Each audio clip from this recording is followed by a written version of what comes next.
السلام علیکم ورحمۃ اللہ۔ گھر میں فریج رکھنا حرام ہے۔ مجھے ایک بار ایران کے ایک گمنام قصبے میں جانے کا اتفاق ہوا۔ یہ اصفہان اور شیراز کے درمیان تھا۔ میں اس کا نام بھول گیا ہوں۔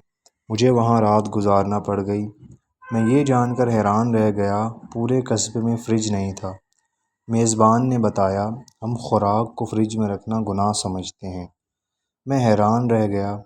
وہ بولا، شاہ ایران کے دور میں حکومت عوام کو فریج خریدنے کی ترغیب دیتی تھی۔ قسطوں پر ٹی وی اور فریج مل جاتے تھے۔ پورے شہر نے فریج خرید لیے۔ ہمیں چند دن بعد احساس ہوا، ہمارے دل تنگ ہو گئے ہیں۔ ہم نے فالتو کھانا فریجوں میں رکھنا شروع کر دیا ہے۔ لوگ اس سے پہلے اضافی کھانا ضرورت مندوں یا ہمسایوں کو بانٹ دیا کرتے تھے۔ ہم میں سے ہر شخص اپنی ڈش ہمسائے کے گھر بھجواتا تھا اور ہمسائے اپنا کھانا ہمیں دے دیتے تھے۔ فریج نے میزبانی اور محبت کا یہ سلسلہ روک دیا۔ ہمارے امام صاحب نے ایک دن پورے شہر کو اکٹھا کیا اور فریج کو حرام قرار دے دیا۔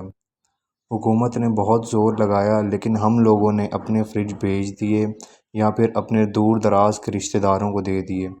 وہ دن ہے اور آج کا دن ہے، ہمارے قصبے میں فریج واپس نہیں آیا۔ میں نے پوچھا، اس سے کیا فائدہ ہوا؟ وہ ہنس کر بولا، بہت فائدہ ہوا۔ ہمارے پورے شہر میں کوئی شخص بھوکا نہیں سوتا۔ لوگ پیٹ بھر کر کھانا کھاتے ہیں اور باقی کھانا کسی نہ کسی مسکین، حاجت مند یا بھوکے کو دے دیتے ہیں۔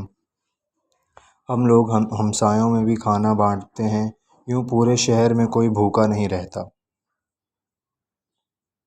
تو اگر آپ سب کو یہ ویڈیو پسند آئی تو ویڈیو کو لائک اور شیئر ضرور کر دیں اور چینل کو سبسکرائب کر دیں۔